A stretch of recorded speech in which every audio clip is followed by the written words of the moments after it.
ఏం చెప్తున్నావురా? నీ పొడుగు మాట్లాడుకోవడం అంటున్నావు. మళ్ళీ నువ్వు దిగినాక తగ్గట్టున్నాడు మెడక తలకాయ తీస్తావు. అందుకే కొట్టుకుంటున్నావు. భయం బాగానే ఉంది. భయం ఉన్నట్టే బదల గుర్తు భయం ఉన్నట్టే బదాలు గుట్టు పెట్టేది పెట్టినట్టే చూడతాం. అరే నేను పంటే ఎంత తెలుపో నిలుస్తుంటే అంత తెలుపుంటాలే. గడ్డపార పట్టుకొని మాడిపొక్కలు మాడల్లో ఇంటిపోయి పూదడక పట్టుకొని మాడిపొక్కల నేనుంటా పూదడక మీదకి వెళ్ళి కప్పుంది.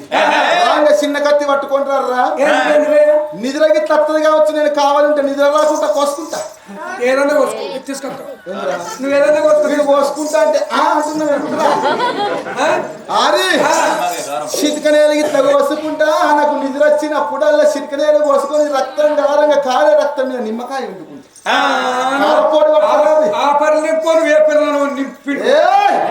కళ్ళల్లో కారపొడి పోసుకొని నా కళ్ళకు ఆరక్షణ నిద్ర పోకుండా కావాలి. నేను వస్తారా 60 120 మంది పోదాం పారా వరి రప్పులో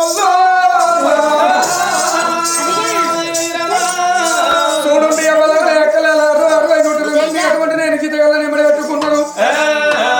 గడ్డపారకాయ పరసిక పరసి చేత పట్టుకొని అటువంటి 120 మంది నేను నడిచిన లోపలైన కానీ కార్తవీరతుడు అడ్డవంతుడు పొడివెత్తుడు కొలుచుకొని పోయి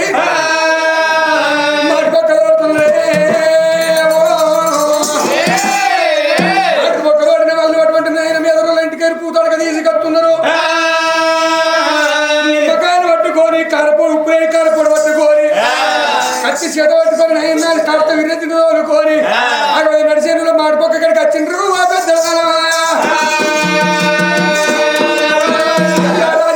చక్రం భూచక్రం చక్రం మాడిపోక్కలు ఉండవయ్యా మీదికెళ్ళి పూదరికి ఎత్తున్నావు అన్నారు.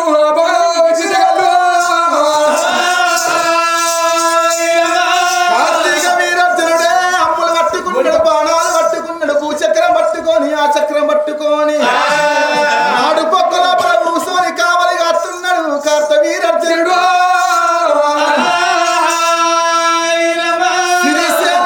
60 మంది కావాలి. అసుకుంట సంగతి ఇచ్చోట ఉండడు గాని రెండు దేనివలు అలవాటైన పవనం అంగడంగడైనట్టు అమ్మా.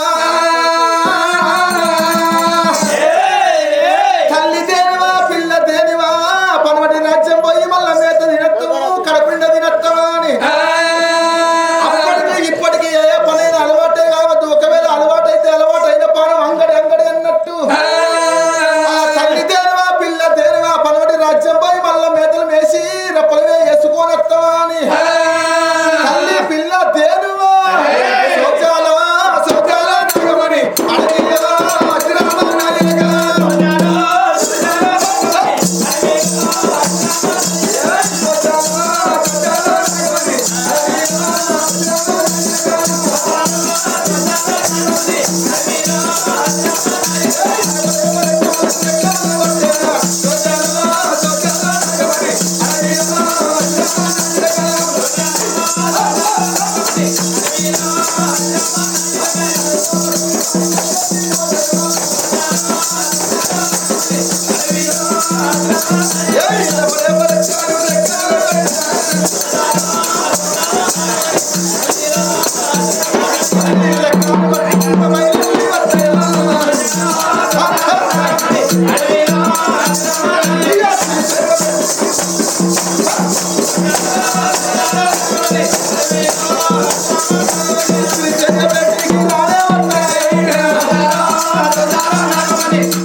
పాతోళ్ళు కావాలంటారని కొత్తోళ్ళు అన్నారే అత్తుమర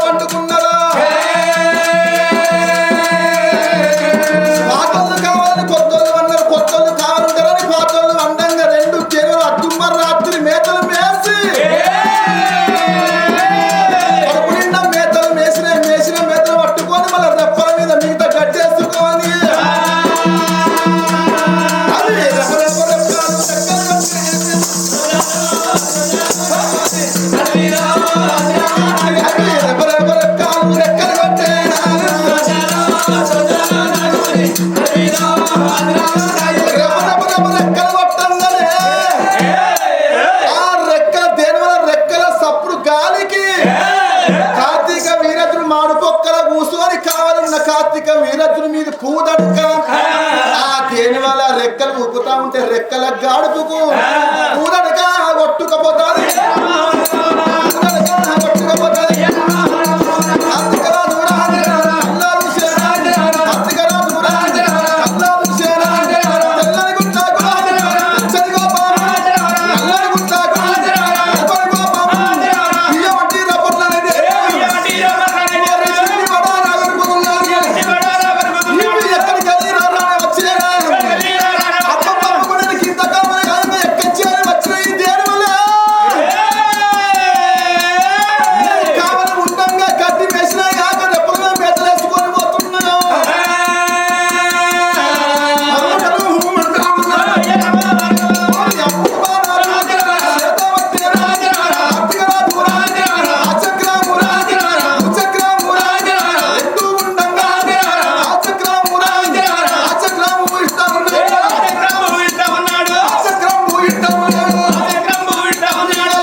విషిండు దేనివలేమో ముంగడ పోతుంది వెనకనేమో ఆచక్రం పోతున్నది అదే సమయం లోపల గగనాల మీద రథసారి నడుపుతుండు శ్రీకృష్ణుడేమో రథం నడుపుతున్నాడు అర్జునుడేమో వెనుక కూసున్నాడు ఆ గగనాల మీద రథం పోతా ఉంది మేఘ రథం ఆ రథం మీద కూసున్న అర్జునుడు ఏమంటున్నాడు ఆ చక్రాన్ని కళ్ళ కూర్చుండు ఎవడో పాపకారి ముండ కొడుకు ఈ దేవుల పానం దిశటట్టున్నాడు పాపకారి ముండ కొడుకు దేవుల పానం తిట్టున్నాడు ఈ ఆ చక్రం గిట్ల ఈ దేవులకు తాకితే వీళ్ళ పానం పోతుంది ఈ దేవుల జీవనం పోతుందా అని ఆ చక్రం అడగబడుతున్నాడు అర్జునుడేమో ఆ చక్రాన్ని అనగబట్టిండు రథానికి ఉన్న శీల తీసిండు ఈ ఆ చక్రం తీసిండు శిల అంట తొడుగుతున్నాడు ఆ చక్రం తీయంగా శిల తీసి రథానికి శిల లెక్క పెట్టంగానే లెక్క మెరుపు పుట్టిండు ఆ మెరుపును కళ్ళ చూసిండు అర్జునుడు రానున్న కాలం లోపల ఇది ఆయుటుకు తొలుసూరు మెరుపాయి పుట్టాలని దీవెన పెట్టిండు ఎప్పటికల్లా మాపటికల్లా ఎన్నటికున్న శిల కరిగిపోదా ఎన్నటికున్న శీల అరిగిపోదా ఒకవేళ రథానికి ఉన్న శీల ఇట్లా అరిగిపోయి కింద పడితే అది భూలోకం లోపల పిడిగాయి పుట్టాలన్నాడు అర్జునుడేమో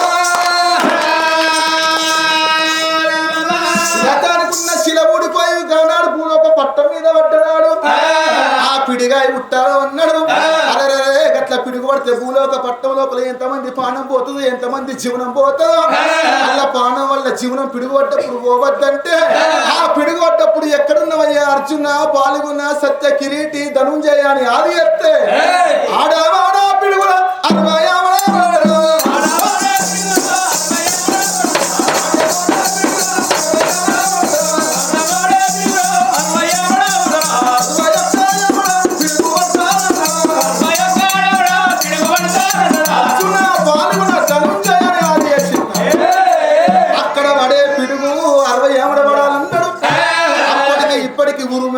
వాన వచ్చినప్పుడు పిడుగుపడేటప్పుడు అర్జున పాల్గొనని అది ఎత్తే పిడిగే పడగదంటారు ఆ చక్రాన్ని అడగబెట్టి అర్జునుడు శిలగబెట్టినప్పుడు